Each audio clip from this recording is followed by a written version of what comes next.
અંતઃકરણ છે ચાર, જે મન, બુદ્ધિ, ચિત્ત અને અહંકાર. આ ચારેય અંતઃકરણ જ્યારે સત્સંગી થાય ત્યારે તેને 75% સત્સંગી થયો કહેવાય. હવે મન છે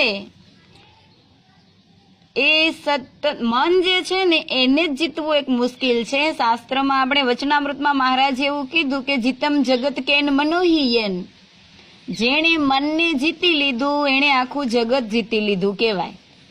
એટલે હવે ચાર જે અંતઃકરણ છે એમાં બુદ્ધિને તો સમજો કે બુદ્ધિથી સત્સંગ ત્યારે થયો કહેવાય, બુદ્ધિ આપણી સત્સંગી ત્યારે થઈ કહેવાય કે જ્યારે આપણી બુદ્ધિમાં મહારાજનો જ નિશ્ચય હોય. સર્વોપરી મહારાજ મોટા એ તો ખરું જ, પણ આ 14 લોકમાં એ ભગવાનના જ શરણમાં ગયા જેવું સુખ છે એવું ક્યાંય સુખ નથી. આવું જ્યારે મનાય ત્યારે આપણી બુદ્ધિ છે એ સત્સંગી થઈ ગણાય. હવે બુદ્ધિ પછી મન, ચિત્ત અને અહંકાર 3 બચ્યા.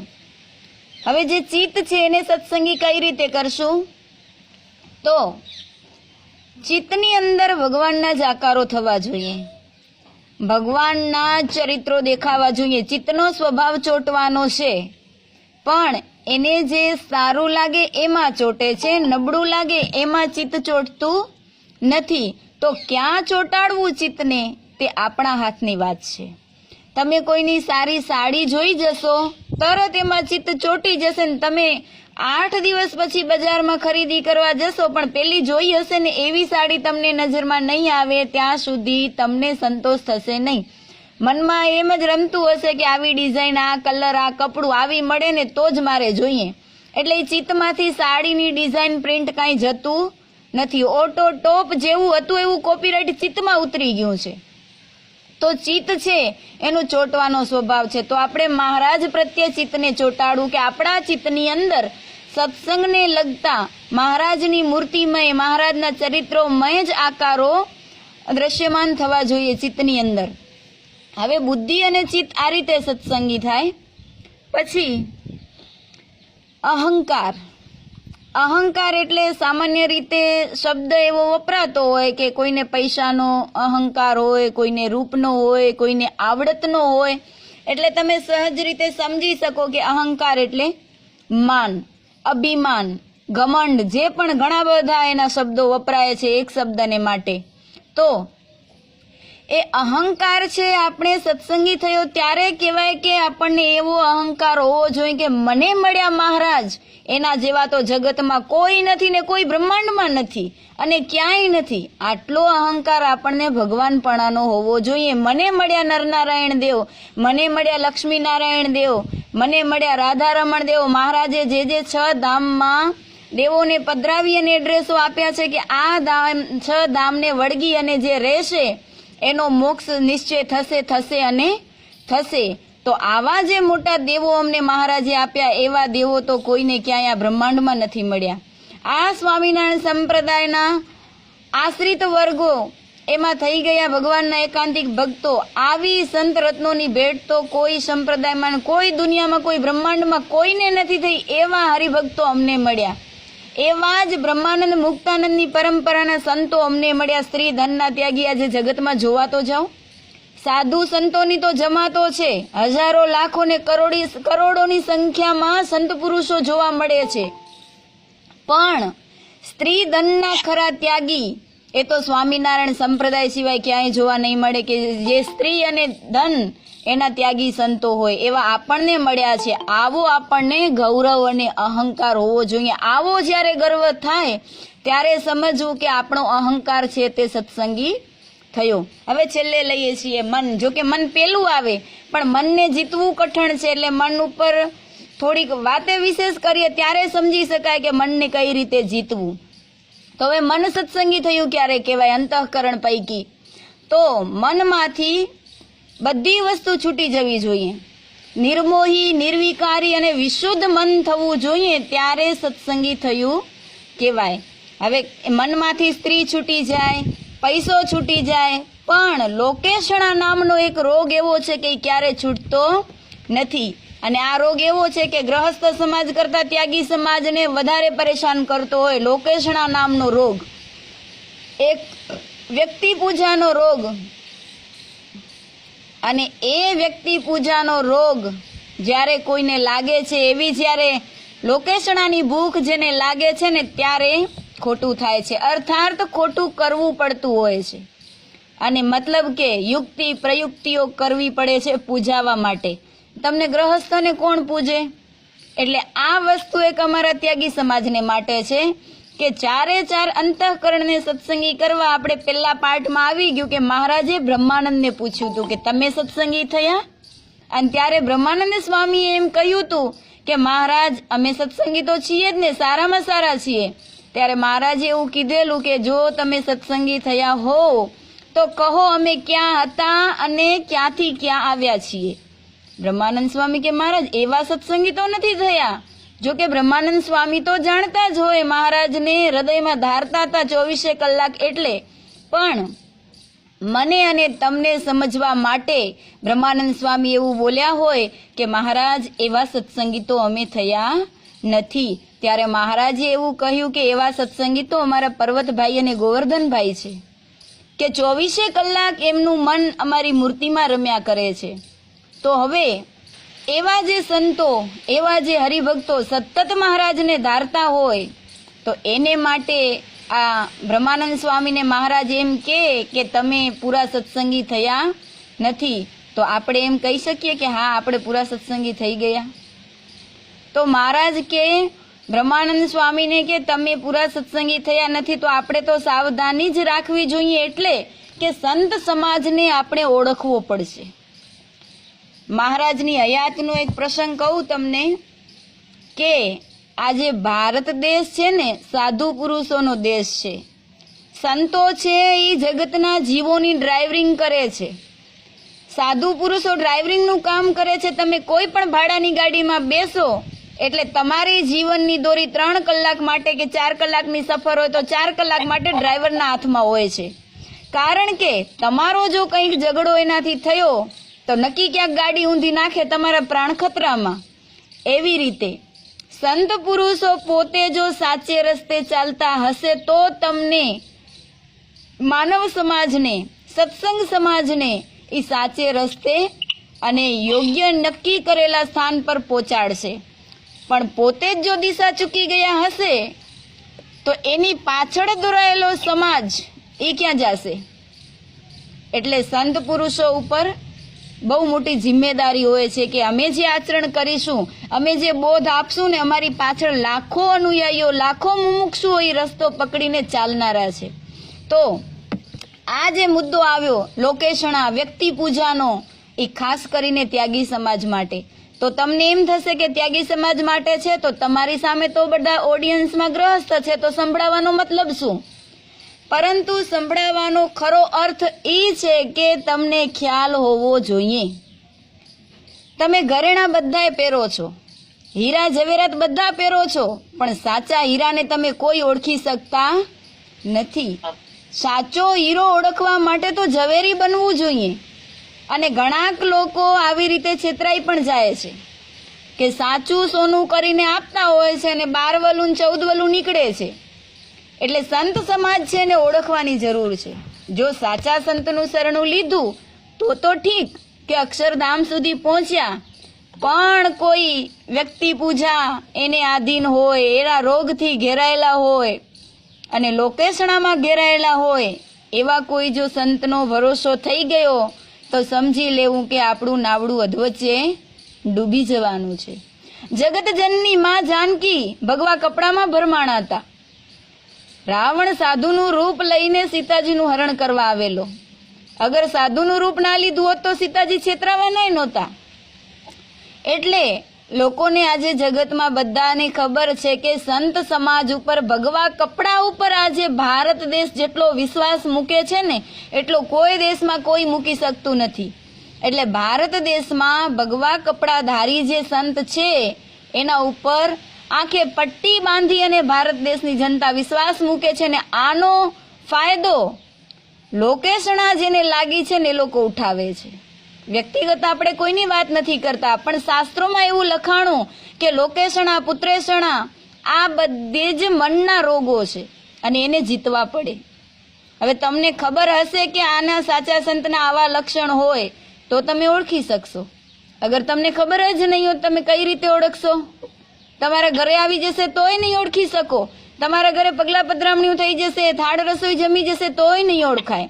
એટલે શાસ્ત્રમાં મહારાજે એના સિવાય અનેક શાસ્ત્રોની અંદર સાધુ પુરુષોના લક્ષણો બતાવ્યા છે કે આવા લક્ષણ હોય તેને સાચા સંત પુરુષ કહી શકાય. તો એવી રીતે મહારાજે વાત કરી. અહીં કને આપણે જોઈએ છીએ કે લોકેશણાનો રોગ જેને લાગ્યો હોય પછી તે ખોટું કરતા અચકાતા નથી. અર્થાત કે એને ખોટું કરે છે પછી પર પ્રતિષ્ઠા માટે, પૂજા માટે. એટલે સંત ઓળખવા ખૂબ જરૂરી છે. તમે ઉપભોગતા છો, સંતનો આશ્રય કરનારા છો, તો તમારી એક જવાબદારી છે. તમે બજારમાં ભાજી લેવા જાઓ છો ને ત્યારે તમારી જવાબદારી બને છે કે તમે સડેલી ભાજી લઈને ઘરે ન આવવા જોઈએ. અગર જો 100 રૂપિયા કિલો ભીંડી વેચાતી હોય અને તમે સડેલા ભીંડા લઈને ઘરે આવો ત્યારે તમને ખબર પડે કે આ તો ખોટી નુકસાનીમાં ઉતરી ગયા. તેમ તમે કોઈ પણ સંતનો આશ્રય કરો ત્યારે તમારી એક જવાબદારી બને છે કે પહેલા એને ઓળખો ને પછી શરણે જાઓ. દીકરીના સગપણ કરો તો એની 7 પેઢી સુધીને પૂછો છો. તો જેને જીવની દોરી જેના હાથમાં સોંપી દેવી છે, મોક્ષનો રાહ જે બતાવે, આપણું જીવન જેને સમર્પણ કરવું છે, અક્ષરધામ સુધીનો સાચો સથવારો જેનો કરવો છે, તો એના માટે કાંઈ પાસા નહીં ચેક કરવા પડે? તો મહાપુરુષોને ઓળખવા બહુ કઠિન છે.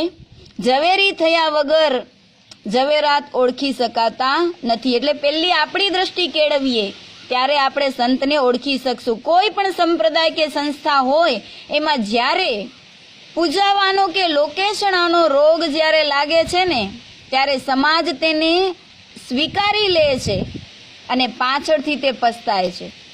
ગાડરિયો પ્રવાસ છે. આ જગતના જીવો છે ને ગાડરિયો પ્રવાસ કહેવાય.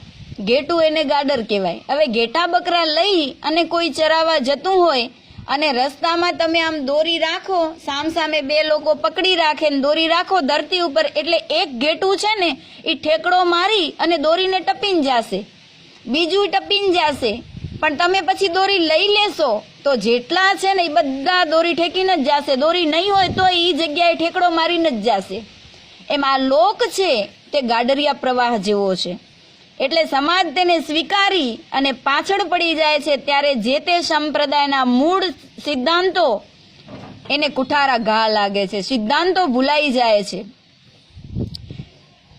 એટલે લોકેશણા, પુત્રેષણા આ બધાય મનના રોગ છે. હવે એક વાત યાદ રાખજો કે જ્યાં રાગ હોય ને ત્યાં દ્વેષ હોય. આ મનનો રોગ છે. બીજો રોગ, પેલો રોગ હતો લોકેશણા, બીજો રોગ છે રાગ અને દ્વેષ.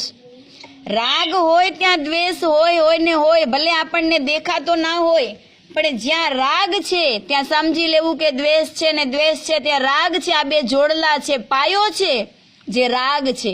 આપણને દેખાતો નથી, પણ કોઈ વ્યક્તિ પ્રત્યે દ્વેષ થતો હોય તો સમજી લેવું કે રાગ છે અને છે. રાગ છે એ પાયો છે દ્વેષનો.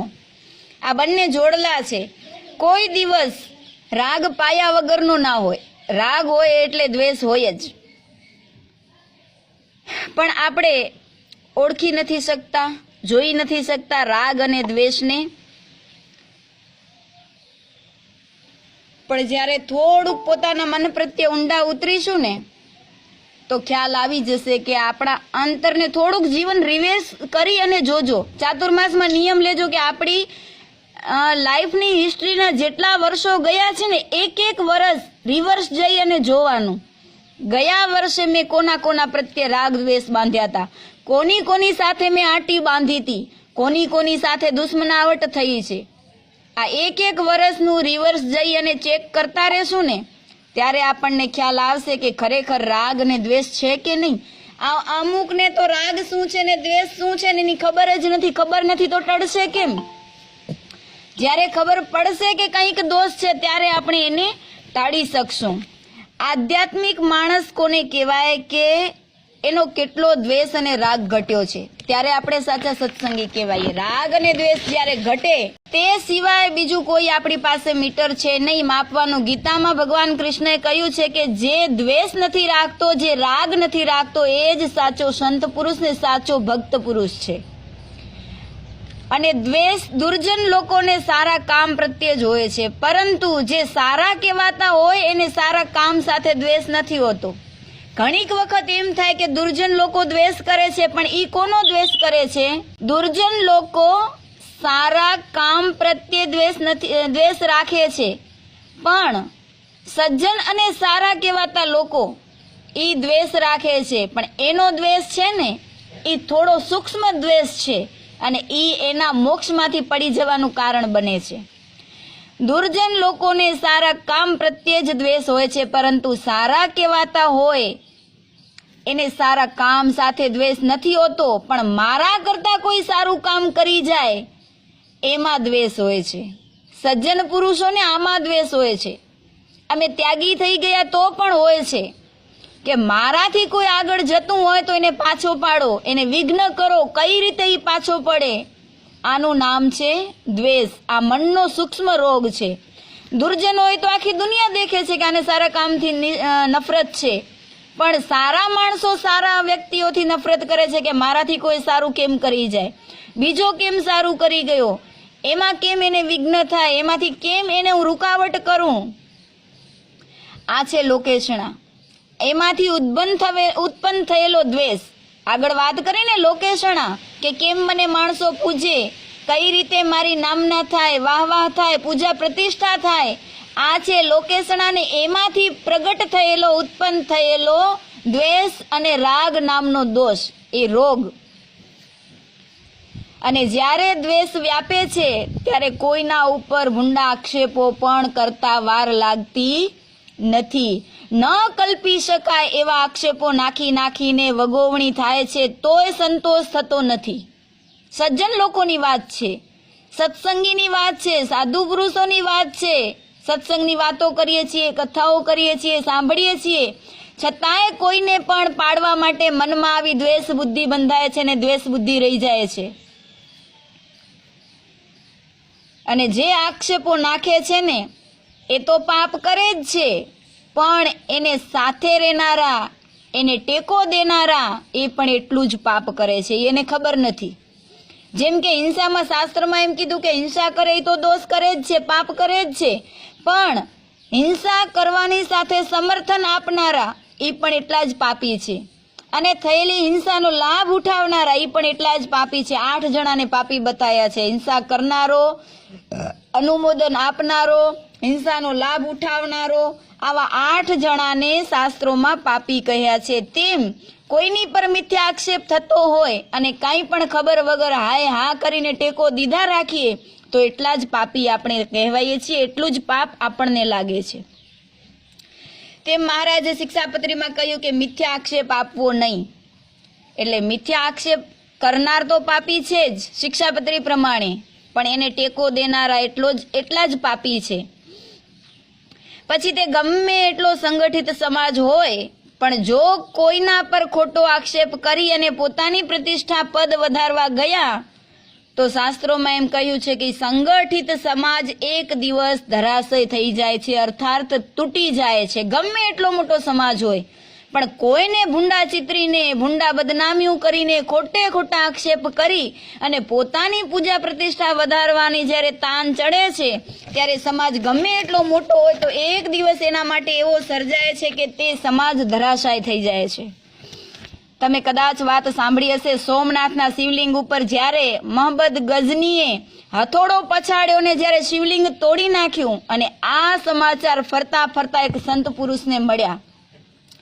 એ સાધુ ભગવદ ભક્ત હતા, શિવ ભક્ત હતા. એને બહુ દુઃખ થયું, આંખોમાં અશ્રુ આવી ગયા અને શિવજીને પોકાર કર્યો, હે ભગવાન ચંદ્રમૌલેશ્વર, હે શિવ, હે ભોલેનાથ, મહંમદ ગઝનીએ જ્યારે તારા સામે હથોડો પછાડ્યો ત્યારે તે એને પ્રગટ થઈને રોક્યો કેમ નહીં? મને જવાબ આપ.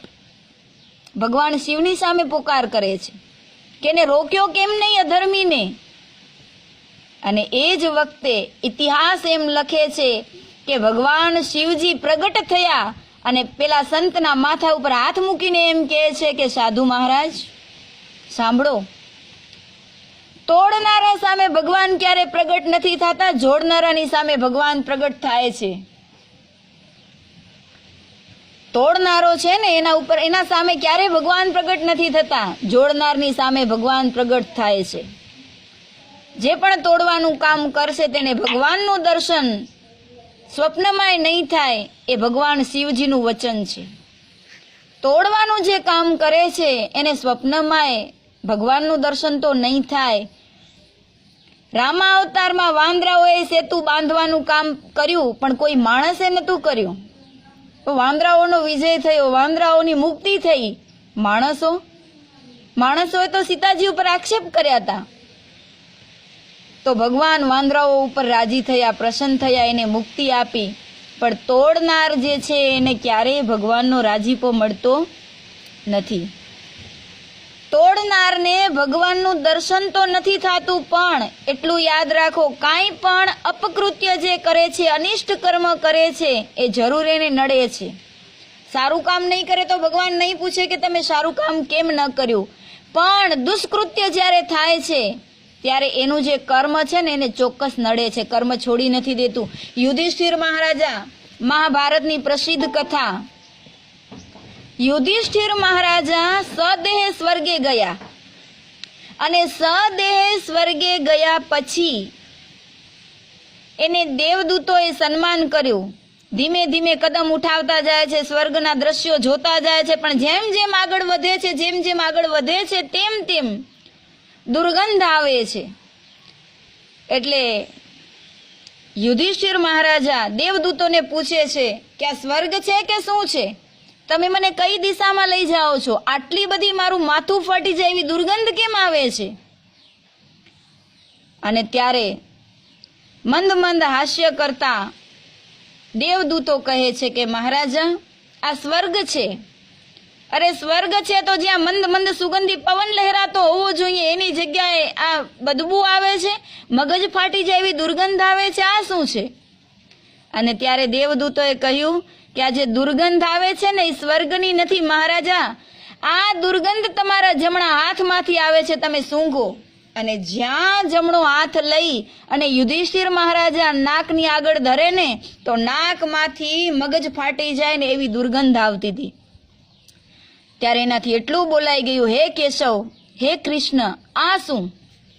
દેવદૂત કહે છે કે મહારાજા, ભગવાન કૃષ્ણને યાદ કરવાની જરૂર નથી, ભગવાન કૃષ્ણને પૂછવાની જરૂર નથી કે આ શું. યાદ કરો તમારો એ દિવસ કે જે દિવસે તમે દ્રૌપદીજીને પડમાં મૂકી અને આ જમણા હાથે પાસા ખેલ્યા હતા ને, એ તમારું અપકૃત્ય, એનું આ ફળ છે ને દુર્ગંધ આવે છે.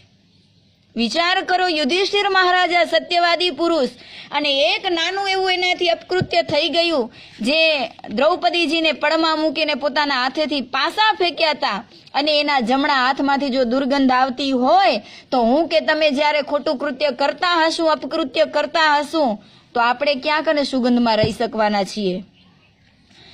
દુર્ગંધ આવે છે, અપકૃત્ય જે કરે છે એના હાથમાંથી, મતલબ કે એ જ્યાં જશે ત્યાં એના કર્મમાં દુર્ગંધ ભળી જશે ને એને દુર્ગંધનું ફળ ભોગવવું જ પડશે. એટલે આપણે આપણી જાતને પૂછવાનું છે કે હું કેટલો નિર્મળ થયો, મન છે એ મારું કેટલું નિર્મળ થયું, અને કેટલું મારું મન દૂષિત છે. મન જો વિશુદ્ધ થયું તો હું સત્સંગી કે સાધુ કે સાંખ્યોગી છું, નહીતર તો આપણે હજી 25% જ રમીએ છીએ. ભલે કંઠી પહેરી છે, પૂજા કરીએ છીએ, નિયમ ચેષ્ટા કરીએ છીએ, ભગવાનને પૂજા પ્રદક્ષિણા કરીએ છીએ, દાન ધર્માદા કરીએ છીએ, પણ છતાંય 25% જ રમીએ છીએ. ભાવનગરના મહારાજા દિવાનસર પ્રભાશંકર પટણી એક કવિ હતા પોતે. એણે એક પ્રાર્થનાનું પાદ લખેલું, અને એ પ્રાર્થનાના શબ્દો કે મારી આખી અવની પરની જિંદગી વિશે મેં રાખી હોય મુજ અરી ઉપરે દ્રષ્ટિ જે રીતની મેં, એવી એ જો મુજ ઉપરે તું રાખશે શ્રી મુરારી, તોય તારો અનુગ્રહી થઈને પાડ માનીશ ભારી. આ કવિ પોતાની પ્રાર્થનાના શબ્દોમાં એમ કે છે, હે પ્રભુ, હે ઈશ્વર, હે નાથ, તારી પાસે અંત અવસ્થામાં કોઈ પ્રાર્થના નથી કરતો, પણ એક પ્રાર્થના કરું છું કે મારી આખી જિંદગીમાં દુશ્મનો ઉપર જે કરુણાની દ્રષ્ટિ મેં રાખી હોય, મેં અમી દ્રષ્ટિ રાખી હોય એટલી જ, વધારે નહીં. મારા દુશ્મનની સાથે મેં જેવી મીઠી નજર રાખી હોય ને એટલી જ મીઠી દ્રષ્ટિ તું મારા વાલા મારી ઉપર રાખીશ ને તોય હું ધન્ય થઈ જઈશ. આ એક ગ્રહસ્થ હરિભગત એમ ભગવાનને પ્રાર્થના કરી શકે. વિચાર કરો કે હું અને તમે પ્રાર્થના કરી શકીએ ખરા કે દુશ્મન ઉપર હું કેવો વર્તાવ કરું છું? દેખ્યા ના મૂકતા હોઈએ અને એવી પ્રાર્થના કરવા જઈએ તો કોઈ દિવસ કલ્યાણ જ ન થાય. કારણ કે દુશ્મનની સાથે તો બીજા કોઈકથી તકલીફ આવે ને આપણે એને 50,000 રૂપિયા દઈને કહી દઈએ પતાવી દે આપણો દુશ્મન જ છે. આ દુનિયામાં ચાલે છે અત્યારે. સારા સત્સંગી કહેવાતા હોય તોય પણ. એટલે આપણે આપણી જાતને જ પૂછીએ કે આપણે આપણા દુશ્મનો સાથે કેવો વર્તાવ કરીએ છીએ. એવો જ વર્તાવ ભગવાન આપણી સાથે કરે તો, અને કરશે જ, કર્યો હશે જેવો વર્તાવ એવો જ ભગવાન કરશે. એટલે આ કવિ કહે છે કે બસ મેં મારા દુશ્મન પ્રત્યે જેવી દ્રષ્ટિ રાખી હોય ને એટલી તું દ્રષ્ટિ મારી ઉપર રાખજે તો પણ હું ધન્ય થઈ જઈશ. કે જે દ્વેષ થાય છે, દ્વેષ સારો નથી કોઈની સાથે. હું એમ નહીં કહી શકું કે તમે બધાની સાથે સેટ થઈ શકો. સેટ ભલે ના થઈ શકીએ પણ ઉપેક્ષાથી તો જીવી શકાય ને. આપણે અપેક્ષા કોઈ જાતની નહીં રાખીએ તો ઉપેક્ષાથી જીવી શકશું. એક ઉપેક્ષા વૃત્તિ બતાવી છે શાસ્ત્રની અંદર.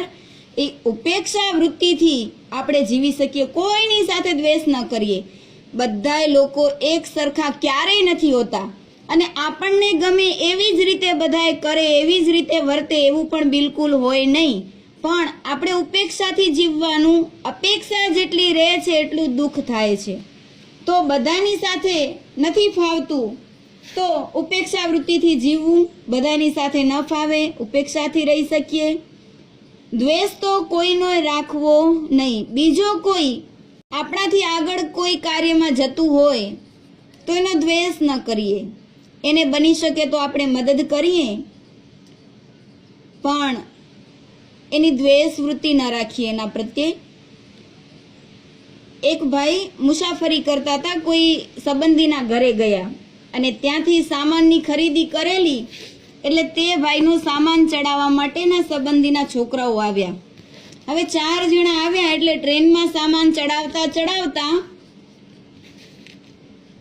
ટ્રેનનો ટાઈમ જ થઈ ગયેલો. માંડ 2 જણા ચડી ગયા ટ્રેનમાં અને સામાન હજી સેટ કરે ના કરે ત્યાં તો ટ્રેન ઉપડી ગઈ અને 2 જણા બાકી રહી ગયા.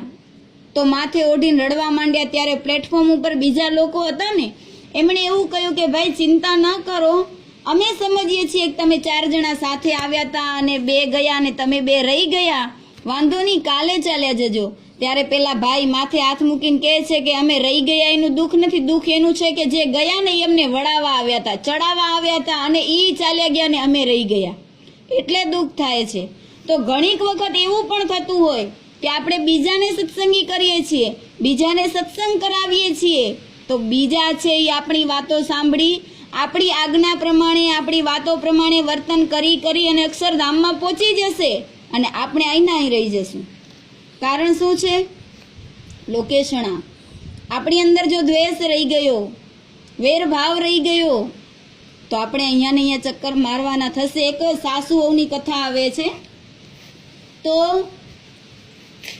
સાસુ વહુને એકદમ આંટી એટલે બહુ આંટી હતી. હવે 2 મહારાજના ભગતો, બંને સત્સંગી અને નાનિયમથી બાબતે આંટી બંધાયેલી અને મહારાજનું બિરુદ છે કે અંતકાળે મારા જનને જરૂર મારે આવવું, બિરુદ એના બદલે સર્વજનને જણાવવું. તો એ બિરુદને પૂરું કરવા માટે મહારાજ તેડવા તો આવ્યા, પણ મહારાજે પ્રશ્ન કર્યો કે તમારા સાસુની સાથે તમારે આંટી છે એટલે હું તમને 3 જન્મ લેવડાવીશ. એટલે પેલા બેન કહે છે કે મહારાજ 3 જન્મ લીધા સિવાય બીજું કોઈ ઓપ્શન ખરું? તો મહારાજ એવું કહે છે કે તારા દેહની અંતિમ ક્રિયા હજી થઈ નથી ગઈ. જો તમારે દ્વેષ ભાવ છોડી અને વિશુદ્ધ મનથી અમારી ભક્તિ કરી અને અક્ષરધામને પામવું હોય તો તમે કહેતા હો તો તમારા દેહમાં પાછા મોકલી દઈએ અને 25 વર્ષની તમને નવી આવરદા આપીએ, પણ 25 વર્ષ સુધી બિલકુલ રાગ અને દ્વેષથી તમે પર થઈ જાઓ તો પાછું અમારું ધામ મળી શકે. પેલા બેને શરત મંજૂર કરી, મહારાજ મને 25 વર્ષ નહીં પણ આપ કહો તો 5 વર્ષની અંદર પણ મારા રાગ દ્વેષ તમામને છોડી અને સારા એ પરિવારનો રાજીપો લઈ અને હું મહારાજ તમારી ભક્તિ કરીને તમારા ધામને પામીશ. ને મહારાજે તરત દેહમાં પ્રાણ મૂક્યો પાછો. અને જેવા બેન ઊભા થયા ને, પેલા તો એક ચોટ બધાને એવું લાગ્યું કે ભૂત થયું કે શું, પણ તે બેને બધી વાત કરી. કોઈને વાત મનાય કોઈને ના મનાય, પણ હકીકત જે હતી તે એમણે બધાને કઈ સંભળાવી કે મારા સાસુ પ્રત્યે મેં મોઢે તો કોઈ દિવસ મારા સાસુને કાંઈ નથી કીધું, પણ મનથી મને થોડો થોડો દ્વેષ રહેતો અને મનથી મને થોડું થોડું એમના પ્રત્યે અવગુણ ભાવ જેવું રહેતું. એટલે એ આંટી હતી ને એને કારણે મહારાજે મને 3 જન્મ લેવાની શિક્ષા બતાવી. એટલે મેં પસંદ કર્યું કે મહારાજ એના સિવાય બીજું કોઈ ઓપ્શન તો મહારાજ કે 25 વર્ષની આયુષ્ય આપું છું, રાગ દ્વેષ તમામ છોડી અને ભગવાનનું ભજન કરીને ધામમાં પાછા આવી શકો છો. એટલે હવે હું જે 25 વર્ષનું આયુષ્ય ભગવાને મને આપ્યું છે એમાં કોઈની સાથે હું રાગ દ્વેષ ઈર્ષા અભાવ કંઈ રાખવા માંગતી નથી. મારી જેટલી પણ ભૂલો છે ને બધી મને માફ કરી દો અને હવે પછી એમ સમજીશ કે મારું નવું જીવન છે. અને એ 25 વર્ષ દરમિયાન એ બેને એટલા પ્રેમ ભાવથી દરેક લોકોની સાથે હળી મળીને રહ્યા કે અંતે એને મહારાજ તેડવા આવ્યા ને એના ઘરના બધા સભ્યોને દર્શન દઈને મહારાજ એમ કહી ગયા કે હવે આ બેનનું મન વિશુદ્ધ થયું છે, હવે મારા ધામની અધિકારી છે. ધામમાંથી એ જો પાછું આવવું પડતું હોય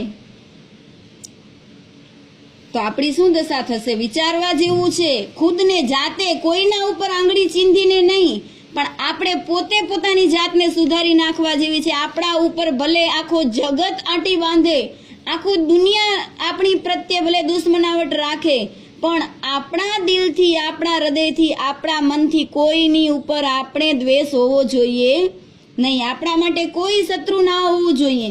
તો મહારાજ રાજી થઈ અને આપણને ધામમાં લઈ જશે.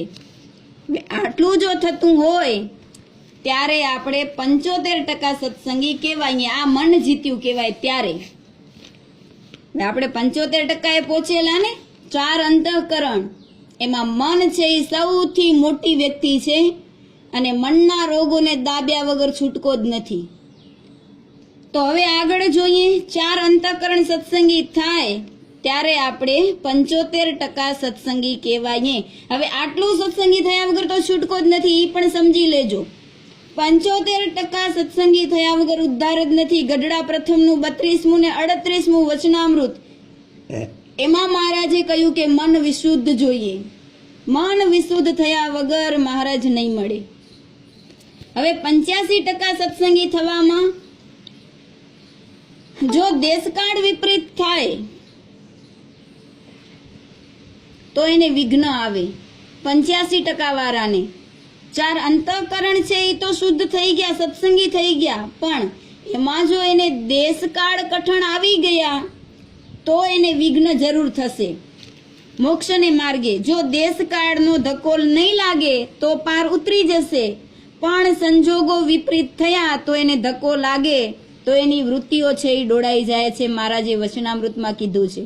ભરતજીનું મન નિર્મળ હતું, વૈરાગ્ય હતો, ભક્તિના રંગે રંગાયા હતા, છતાં મૃગલામાં બંધાયા. પોતાના બાળ બચ્ચા રાજપાટનો ત્યાગ કર્યો ને એક મૃગ બાળમાં બંધાઈ ગયા. તો એ શું કામ બંધાયા? આત્મનિષ્ઠાની કમી હતી. આગળ જે 4 અંતઃકરણ જીતાણા ને, 4 અંતઃકરણ સત્સંગી થયા, એમાં આત્મનિષ્ઠા નથી. એટલે આ 85%માં આવે છે કે જ્યારે આત્મનિષ્ઠા દ્રઢ થાય ત્યારે એ 85% સત્સંગી થયો કહેવાય. અને એ ભરતજી 85% સત્સંગીમાં નહોતા આવતા, એટલે મૃગના આકારે એની વૃત્તિ થઈ, મૃગલામાં બંધાયા, બીજો જન્મ મૃગનો થયો અને એના પછીના જન્મે જળ ભરત થયા.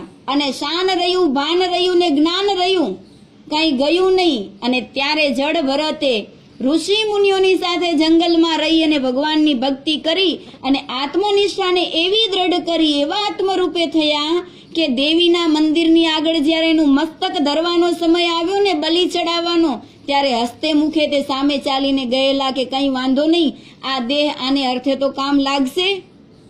આને કહેવાય આત્મનિષ્ઠા. અને ત્યારે ભરતજી 85% સત્સંગમાં આવ્યા. અને 100% સત્સંગી તો ભરતજી ક્યારે થયા? શેખપાટ ગામની અંદર જન્મ લીધો લાલજી સુથાર તરીકે, અને સ્વામિનારાયણ સંપ્રદાયના આશ્રિત થયા. અને એના જ્યારે સંત થયા, જેનું નામ મહારાજે આપ્યું છે નિષ્કુળાનંદ સ્વામી, કુળ તજીને નિષ્કુળ થયા, ત્યારે લાલજી સુથાર ચોથે જન્મે 100% સત્સંગી થયા. વિચાર કરો કેટલા જન્મના હજી લિસ્ટમાં આપણે ઊભા છીએ. આ ચાતુર્માસમાં એનું માર્કિંગ કરજો, જેટલું બને ને એટલું રિવર્સ ગાડી કરીને એનો સરવાળો કરતા જાજો કે કેટલા સત્સંગી આપણે થયા છીએ, કેટલું હજી બાકી છે, કેટલી અધૂરાશો છે. અને જે અધૂરું હશે એ આપણે જાતે જ પૂરું કરવું પડશે. પરીક્ષક જે પરીક્ષા પેપર આપવા બેસે છે, પરીક્ષામાં એનું પેપર જેટલું બાકી હોય કોઈ એને લખી દેતું નથી, એને જ લખવું પડે છે. એમ આ જે જીવન છે આપણું, આ જન્મમાં અધૂરું રહી ગયું તો બીજા જન્મે ત્યાંથી જ નવી શરૂઆત થશે. એટલે પૂરું આપણે જ કરવું પડશે. આ જન્મે કરો, 100 જન્મે કરો કે અનેક જન્મે કરો, પરંતુ એ પેપર પૂરા કર્યા વિના છૂટકો નથી. વચનામૃત ગઢડા અંત્યંત પ્રકરણનું પેલું, એમાં પણ મહારાજે એ જ વાત કરી કે જો આત્મનિષ્ઠામાં કચાશ હોય તો ભૂંડા દેશકાળ પ્રાપ્ત થાય ત્યારે ભક્તની વૃત્તિઓ ચૂથાઈ જાય છે. આ એક વચનામૃતના પોઈન્ટ એટલે તમને કહું છું, તમને કોઈને એમ ના લાગે કે આ બાઈને એક વિષય મળી ગયો છે તે મનગઢન કહાનીઓ કહેતા જાય છે, પણ એવું નથી. દરેક શાસ્ત્રની અંદર મન વિશુદ્ધ કરવાની, અંતઃકરણને જીતવાની વાતો કરી છે. બધા એમાંથી વીણીને ભેગું કરીએ ને ત્યારે તમારી સામે એક વિષય રજૂ કરી શકીએ છીએ કે બધેથી કામની વસ્તુ ઉપાડી લઈએ અને જે તમને જલ્દી કામ લાગે, જલ્દી ઉપયોગી બને એવો કંઈક પ્રયાસ કરીએ છીએ. જેને પછી સુખદાયી જાણે તેમાં હેત કરે ને દુઃખદાયી જાણે તેમાં દ્વેષ કરે. હવે થાય શું? જ્યારે ભૂંડા દેશકાળ પ્રાપ્ત થાય એટલે વૃત્તિઓ છે એ ડોળાઈ જાય. પછી બને શું કે જે પોતાને સારું લાગે એને સુખદાયી સમજે, અને જે પોતાને સારું ન લાગે એને દુઃખદાયી સમજે. એને પછી સાર અસારનો વિવેક રહેતો નથી, અને દુઃખદાયી જાણે તેમાં પછી દ્વેષ કરે. એવી રીતે બુદ્ધિ એની ભ્રષ્ટ થાય છે. આ મહારાજે ગઢડા અંત્યંતના પહેલા વચનામૃતમાં વાત કરી છે. 85% સત્સંગી, આત્મનિષ્ઠા પણ દ્રઢ થઈ ગઈ હોય, દેહના ભાવ પણ ટળી ગયા હોય, દેહ ભાવ ટાળ્યો છે અને પોતાને બ્રહ્મરૂપ માને છે. શિક્ષાપત્રી પ્રમાણે નિજાત્માનમ બ્રહ્મરૂપમ દેહત્રય વિલક્ષણમ વિભાવે તેન કર્તવ્ય. આ જ્યારે બ્રહ્મરૂપની ભાવના આવી જાય, આત્માને બ્રહ્મ માની અને ભગવાનની ભક્તિ કરે, પછી ગઢડા અંત્યનું 20મું વચનામૃત એમાં મહારાજે કહ્યું કે જ્યારે આત્મનિષ્ઠા દ્રઢ હોય છે ત્યારે એને કોઈ વિક્ષેપ નડતો નથી. આત્મનિષ્ઠાની દ્રઢતા થાય પછી કોઈ પ્રકારનો વિક્ષેપ એને નડે નહીં. વિક્ષેપ આવે તો જાજો નડતો નથી, કદાચ આવે કંઈક વિઘ્ન, પણ એને ઘણું નડતર કરે નહીં. જેમ કે બહુ ઠંડી હોય પછી તમે સ્વેટર પહેરી લો, એનો મતલબ એ નથી કે ઠંડી આવતી જ નથી. ઠંડી આવે તો ખરી, પણ તમે સ્વેટર પહેરી લીધું એટલે તમારી સેફટી થઈ ગઈ, તમને એટલી ઠંડી નડે નહીં. તેમ આત્મનિષ્ઠા જેની દ્રઢ થઈ જાય એને પછી કોઈ પણ વિક્ષેપ નડતા નથી, જાજો પરેશાન ન કરી શકે એને. હવે વાત આવે છે 100% સત્સંગીની. આજે જ પૂરું કરી લઈએ. 100% સત્સંગી કોને કહેવાય? તો હવે 100% સત્સંગી એને કહેવાય પોતે આત્મરૂપે તો વર્તે જ છે, એ તો 85%માં જ આવી ગયું કે આત્મરૂપે વર્તવું, આત્મનિષ્ઠાની દ્રઢતા કરવી. પણ હવે 100% સત્સંગી ત્યારે કહેવાય પોતે આત્મારૂપે તો વર્તે, એટલું જ નહીં પણ પોતાના આત્માને સર્વત્ર વ્યાપક એવું અક્ષર બ્રહ્મ, જેને અક્ષરધામ કહેવાય છે, એ અક્ષર બ્રહ્મની સાથે પોતાના આત્માને તદાત્મક કરીને, એક ભાવ કરીને, લીન કરીને વર્તતો થકો પુરુષોત્તમ નારાયણને ધારી રહે છે, એ 100% સત્સંગી છે.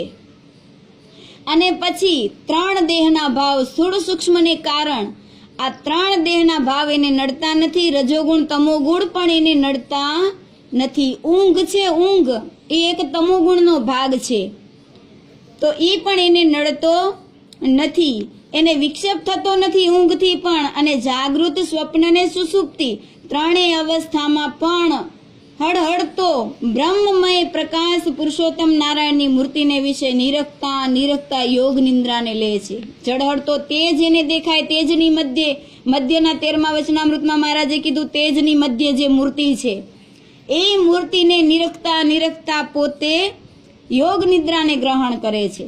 એટલે એને ત્રણેય અવસ્થામાં મહારાજની મૂર્તિ સિવાય બીજું કાંઈ દેખાતું નથી. પ્રકાશ ચિદાકાશ, એ પ્રકાશની વચ્ચોવચ્ચ મહારાજની મૂર્તિ, એના સિવાય એને કાંઈ નથી દેખાતું. પછી ભલે ને એના ઉપરથી કાળો નાગ ચાલ્યો જતો હોય, એને કાંઈ ખબર નથી પડતી, ત્યારે એને કહેવાય 100% સત્સંગી થયા. આપણા અમદાવાદ ગાદીના આચાર્ય શ્રી અયોધ્યા પ્રસાદજી મહારાજ નારણપુરા મ્યુઝિયમમાં જાઓ તો ત્યાં કને એક મોટો ફોટો છે દર્શન માટે, અને એમાં એક દોરેલું છે દ્રશ્ય રીતસર કે અયોધ્યા પ્રસાદજી મહારાજ જ્યારે પ્રાતઃ પૂજા કરવા બેઠા હોય અને એ પૂજા કરતા હોય અને આવડો કાળ મુખો વીછી ડંખ મારે એના વાંસામાં, અને છતાં એના મુખમાંથી એક શબ્દ ન નીકળે. બાજુમાં હજુરી પાર્ષદ પસાર થાય અને બોલે, બાપજી તમારા વાંસા ઉપર કાળોતરો વીછી બેઠો છે. તેમ છતાંય બાપજી પૂજામાં સ્થિત પ્રજ્ઞ હોય એ રીતે સ્થિતિવાન થઈ અને સ્થિર બેઠા છે. જ્યારે પૂજા પૂર્ણ થાય ત્યારે મહારાજ શ્રી ઊભા થાય અને પછી વીછીને પોતે નીચે મૂકે છે. આને કહેવાય 100% સત્સંગી, કે જ્યારે ધ્યાનમાં પૂજામાં માનસીમાં બેસે અને કોઈ વિક્ષેપ ન કરે. આપણે તો માનસી પૂજા કરતા હોય ઉપરથી ગરોળી પડે કે માખી મચ્છર મકોડો આવે તો આખા હલબલી જઈએ. એમાં ક્યાં આપણી દ્રષ્ટિ સ્થિર થઈ?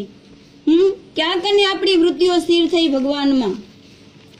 તો એ પ્રકાશને મધ્ય સદાય ભગવાનની મૂર્તિને જોતા થકા એ યોગ નિદ્રાને ધારણ કરે છે. આને કહેવાય 100% સત્સંગીને. એવા 100% સત્સંગી ગોપાળાનંદ સ્વામી થઈ ગયા, ગુણાતીતાનંદ સ્વામી થઈ ગયા, સ્વરૂપાનંદ સ્વામી, સંતદાસ સ્વામી, વ્યાપકાનંદ સ્વામી અને ગોવર્ધનભાઈ ને પર્વતભાઈ જેવા એ 100% સત્સંગી થઈ ગયા. તમે વાત સાંભળી ગયા ગોવર્ધનભાઈની, કે ગોવર્ધનભાઈને મહારાજે સુરતના હરિભક્તો આવ્યા, તરફેણી લાવ્યા, અને મહારાજે ગોવર્ધનભાઈ સામેથી આવતા હતા, મોઢામાં દાંતણ, અને દાંતણ કરતા આવે ને મહારાજ કે ગોવર્ધન આ જમાડવાનું છે થાળ, હા લાવો મહારાજ જમાડી દઈએ.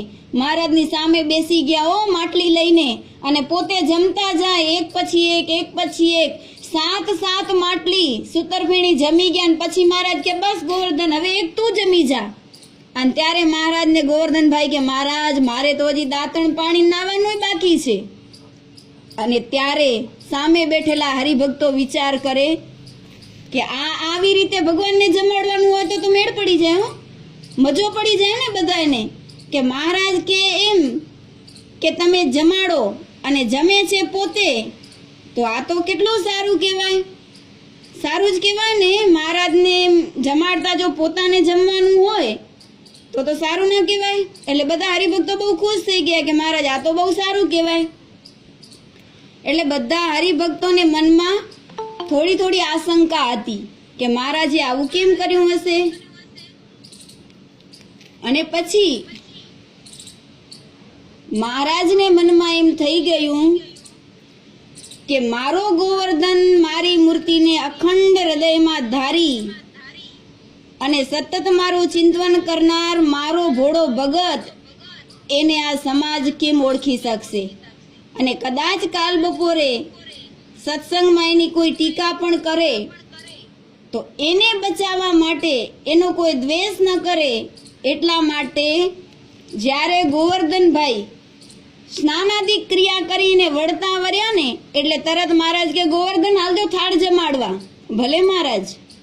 હવે મહારાજની સામે બેઠા અને મહારાજે એક સાકરની થાળી ભરીને મૂકીને એક મીઠાની, મહારાજ કે આ બે જમાડવાનું છે. અને ગોવર્ધનભાઈ તો મહારાજની મૂર્તિને હૃદયમાં ધારી અને એક ટુકડી લે મીઠાની ને એક લે સાકરની, એક લે મીઠાની, એક લે સાકરની, બે ડીશની જ્યારે પ્રસાદ ખતમ થઈ ગયો ને હરિભક્તોની આંખો ચાર થઈ ગઈ કે આ શું. ખરેખર ભગવાન જો એમ કહેતા હોય કે મારો ગોવર્ધન તો અમારી મૂર્તિને અખંડ ધારી રહ્યો છે, ક્ષણ પણ વિસ્મરણ થતું નથી. ખરેખર આ ઊંચી સ્થિતિવાળા ભક્તો છે, અમે એને ઓળખી ન શક્યા. એટલે મહારાજે બ્રહ્માનંદ સ્વામીને કીધું કે તમારા કરતા તો 100% સત્સંગી થયેલા અમારા ગોવર્ધનભાઈ છે. એને સતત ખબર છે કે અમે ક્યાં વિચરણ કરીએ છીએ, અમને શું ભૂખ તરસ લાગે છે, અમને શેની જરૂર છે. મહારાજ કે અમને ભૂખ લાગી હોય ત્યારે તમે કોઈ થાળ કરો ન કરો, પણ આ ગોવર્ધનભાઈ ને પર્વતભાઈ સમયસર 5 માનસી કરીને અમને જમાડી દે ને અમારી ભૂખ ભાંગી દે છે. અને એ તો શાસ્ત્રના ઇતિહાસો છે કે પર્વતભાઈ જ્યારે માનસી પૂજા કરતા હોય, વાડીમાં હળ હલાવતા હોય અને બાજુમાં ઉભેલા વ્યક્તિને એમ થાય કે પર્વતભાઈ ઊંઘે છે, એટલે તરત આમ હાથથી હડસેલો મારે કે એ પર્વત ઊંઘે કાં છે. અને ત્યારે એના હાથમાંથી માનસી પૂજામાં જમાડતા પાત્ર પડી જાય અને એને એમ થઈ જાય કે ઓહો મારી માનસી પૂજામાંથી દહીંને રોટલો ઢોળાઈ ગયા, અને નીચે જુએ તો ધરતી ઉપર પ્રત્યક્ષ દહીંને રોટલો દેખાય. આ છે આત્મનિષ્ઠા. આ કહેવાય 100% સત્સંગી કે પોતાના આત્માને અક્ષર રૂપે કરી અને મહારાજને ધારી રહે છે 24 કલાક. મૂળજી બ્રહ્મચારી સ્વપ્નમાં આગ લાગી અને સ્વપ્નમાં મહારાજનો ઢોલિયો ઉપાડીને ભાગ્યા. મહારાજ કે પણ બ્રહ્મચારી શું થયું? અરે મહારાજ શું થયું નહીં, આગ લાગી તો તમને ન બચાવું તો કેને બચાવું? મહારાજ તમે તો મારા પ્રાણ છો એટલે હું તમારો ઢોલિયો ઉપાડીને ભાગ્યો. વિચાર કરો, જાગ્રત, સ્વપ્ન અને સુષુપ્તિ ત્રણેય અવસ્થાની અંદર જ્યારે ભગવાનનું ચિંતન થતું હોય, એના સિવાય કોઈ ઘાટ ન હોય, ત્યારે એને કહેવાય 100% સત્સંગી થયા. હવે પોતે વિચારી લેવું કે આપણે કેટલા પર્સન્ટેજ સત્સંગી છીએ, કેટલા ટકાએ આપણું પેપર ભરાય એમ છે. એટલે આજે હવે આપણે આ ટોપિક પૂરો કરશું 3 ભાગમાં. 100% સત્સંગી કોને કહેવાય.